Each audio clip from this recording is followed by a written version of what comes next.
Assalamualaikum warahmatullahi wabarakatuh. Anak-anak, kita bertemu lagi untuk belajar tematik. Kali ini kita masih di tema 6, cita-citaku, dan kita masuk ke subtema 3, yaitu giat berusaha meraih cita-cita. Nah, bagaimana kabarmu hari ini? Semua sudah siap belajar? Semua sehat? Alhamdulillah. Masih dengan Pak Joko, kali ini kita akan belajar tematik. Siapkan bukumu, siapkan semangatmu, mari kita belajar. Perhatikan Beni dan Nita berikut ini. Sudahkah kamu menentukan cita-citamu?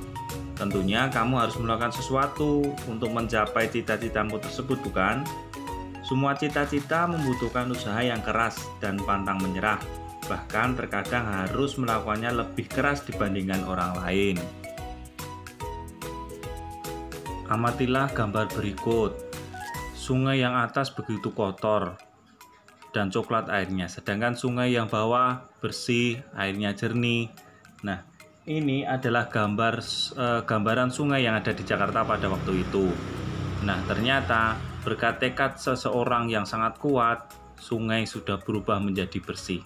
Nah, marilah kita baca bacaan dari buku paketmu tentang Si Pendekar Kali Pesanggerahan di halaman 113.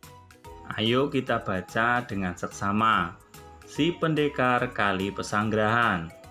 Keinginan untuk kembali melihat Kali Pesanggerahan di Jakarta yang bersih membuat Haji Khairuddin atau yang dikenal dengan Bang Idin berpetualang menyisiri bantaran sungai tersebut. Kali Pesanggerahan yang dulunya tempat ia bermain air bersama teman-temannya telah berubah menjadi kali yang kotor, penuh sampah, berwarna hitam dan bau. Dengan berbekal golok dan tekad yang besar, ia mulai menyusuri bantaran sungai itu untuk melihat tingkat kerusakannya.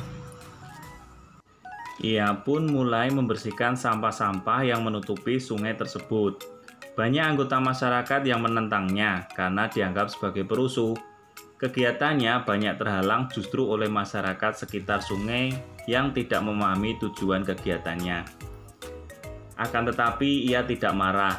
Baginya untuk menyadarkan orang lain tidak perlu membalasnya dengan kekerasan. Ia melakukan berbagai cara untuk membuat masyarakat sekitar sungai sadar pentingnya merawat sungai sebagai sumber daya alam mereka. Akhirnya berkat kesabaran dan tekad kuat, lambat laun kesadaran masyarakat mulai tumbuh. Bang Idin kemudian juga mengajak teman-temannya sesama petani penggarap untuk mengikuti langkahnya. Kini mereka berhasil menanam 40.000 pohon produktif di sepanjang bantaran kali. Burung-burung yang dulunya pergi akhirnya kembali. Mata air yang dulu tertutup sampah kembali hidup. Air Kali Pesanggerahan kini sudah normal kembali. Ikan-ikan bisa hidup dan berkembang biak. Sepanjang tepian Kali Pesanggerahan menjadi hijau. Burung-burung berkicau setiap hari. Bahkan burung cakakak yang bersarang di tanah dan sudah jarang ditemui di wilayah lain di Jakarta, kini juga bisa ditemukan. Pohon-pohon yang mulai langka di Jakarta dapat dijumpai di sini. Belum lagi tanaman obat yang jumlahnya mencapai 142 jenis. Di balik sikap kerasnya, pria kelahiran 13 April 1956 ini ingin membuktikan hanya orang yang benar-benar memahami alam yang dapat menyelamatkannya. Di tangan Bang Idin, Kali Pesanggerahan yang kotor dengan bantaran yang tak terurus berubah menjadi lahan produktif dan alami. Nah, ini semua bukti anak-anak bahwa kadang beberapa yang merusak lingkungan, yang mengotori lingkungan adalah manusia sendiri. Tapi yang juga bisa menyelamatkan dan mengubah alam itu menjadi lestari, menjadi bersih kembali, itu juga manusia. Alam harus dijaga keseimbangannya supaya kehidupan menjadi nyaman, aman, dan lingkungan menjadi enak untuk ditinggali. Kemudian lengkapilah diagram berikut berdasarkan bacaan tentang Si Pendekar dari Kali Pesanggerahan tadi. Cita-cita Bang Idin itu apa? Sikap yang dimilikinya bagaimana? usaha untuk mengembalikan Sungai Pesanggerahan itu bagaimana, dan halangan atau hambatan yang dihadapi selama dia membersihkan kali Pesanggerahan itu apa. Silahkan ditulis dalam diagram berikut. Nah, berikut ini adalah puisi untuk para pelestari lingkungan di Indonesia yang sudah menjaga alam di Indonesia, yaitu judulnya adalah Penjaga Alamku karya Dekaritas. Kalian bisa membacanya di halaman 115.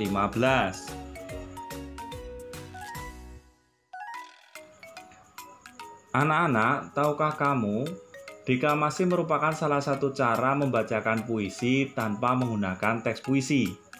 Biasanya orang yang mendeklamasikan puisi harus menghafalkannya terlebih dahulu. Nah, membaca puisi memerlukan pelafalan atau pengucapan kata yang jelas dan intonasi yang tepat. Selain itu, pemenggalan kalimat juga harus diperhatikan. Dengan demikian, puisi tersebut akan enak didengar dan mudah dipahami isinya. Contoh menentukan jeda. Kau adalah para penyelamat negeri.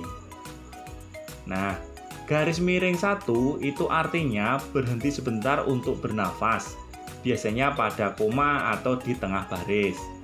Sedangkan garis miring 2 berhenti agak lama, biasanya koma di akhir baris yang masih berhubungan dengan baris berikutnya. Dan yang garis miring 3 berhenti lama sekali, biasanya pada titik baris terakhir atau pada akhir puisi. Nah, ini adalah tanda pemenggalan atau jeda dalam membacakan puisi. Baiklah, sekarang ayo kita mencoba. Bacalah kembali puisi Penjaga Alamku. Berikan tanda jeda pada bagian-bagian yang diperlukan. Latihan kembali cara membacanya dengan menggunakan tanda jeda yang kamu buat. Jika kamu rasa kurang tepat, kamu dapat memindahkan tanda jeda tersebut. Hafalkan dan deklamasikan puisi tersebut. Kali ini minta keluargamu ya, kalau di sini teman sebangkumu, untuk memperhatikan tanda jedanya pada saat kamu mendeklamasikannya.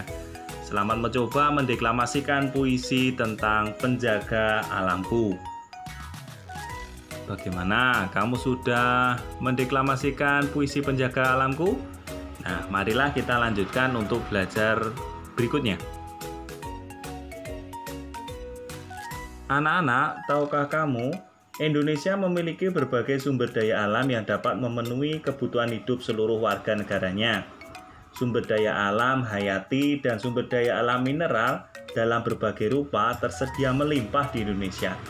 Akan tetapi, tidak berarti sumber daya alam itu akan terus dapat digunakan. Sumber daya alam mineral merupakan sumber daya alam yang tidak dapat diperbaharui. Diperlukan waktu yang sangat lama, bahkan berjuta-juta tahun dalam pembentukannya. Tidak sebanding dengan cepatnya sumber daya alam itu digunakan untuk kebutuhan hidup manusia. Sumber daya alam mineral yang dimaksud berupa batuan dan bahan tambang. Batuan dapat berupa pasir, tanah liat, dan semen. Bahan tambang berupa emas, besi, batu bara, dan minyak bumi. Sumber daya alam hayati berupa tumbuhan dan hewan yang menjadi sumber makanan manusia. Selain itu, tumbuhan dan hewan berperan untuk menjaga keseimbangan alam. Bencana alam yang terjadi salah satunya karena keseimbangan alam terganggu. Banjir di Jakarta karena sungai-sungai yang tidak dipelihara dan dijadikan tempat pembuangan sampah. Hal ini menyebabkan kerugian yang sangat besar, baik bagi manusia maupun bagi makhluk hidup lainnya.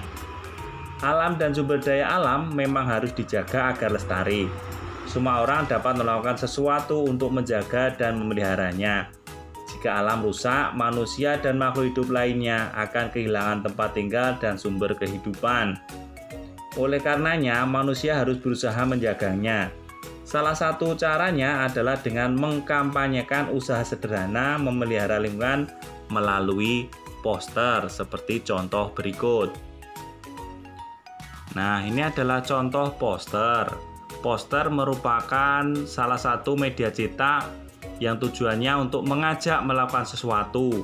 Nah, untuk itu poster banyak dipasang untuk mengajak orang-orang melakukan sesuatu yang positif. Misalnya, ayo buang sampah pada tempatnya, atau jangan lupa buang sampah pada tempatnya. Bumiku, rumahku, ayo kita jaga bersama. Itu merupakan contoh ajakan dalam poster yang sering kita jumpai. Nah, tugasmu yang terakhir di pembelajaran kali ini adalah buatlah sebuah poster tentang ajakan pentingnya melestarikan sumber daya alam hayati tumbuhan atau sumber daya alam hayati berupa hewan. Kamu bisa mencari contoh di internet atau media lain. Gunakan buku gambar untuk membuat poster. Warnailah postermu supaya menarik untuk dilihat. Itu dulu ya, kerjakan dengan penuh semangat. Itu dulu yang Pak Joko sampaikan hari ini. Tetap semangat belajar, patuhi bimbingan orang tua, dan jaga kesehatan. Assalamualaikum warahmatullahi wabarakatuh.